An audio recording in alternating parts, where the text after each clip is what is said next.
వేదమాతవై వచ్చితివి.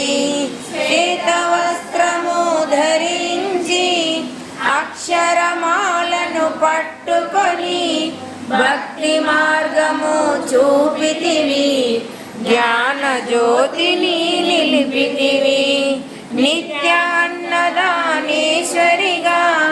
కాశీపురమున కొలువుండా గాలి భిక్షువై వచ్చాడు సాక్షాదా పరమేశ్వరుడు.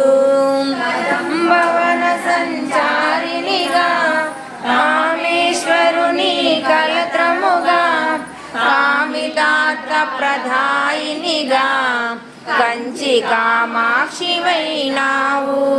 శ్రీచక్ర రాజా నిలయునిగా శ్రీమత్ త్రిపురా సుందరిగా సిరి సంపదలు ఇవ్వమ్మా శ్రీ మహాలక్ష్మిగా రావమ్మా. మణిదీపమున కొలువుండి మహాకాళి అవతారములో మహిషాసురుని సంపితివి.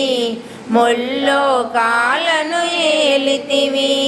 పసిడి వెన్నెల కాంతులలో పట్టు వస్త్రపు ధారణలో పారిజాతపు మాలలలో పార్వతీదేవిగా వచ్చితివి. రక్తవస్త్రము ధరించి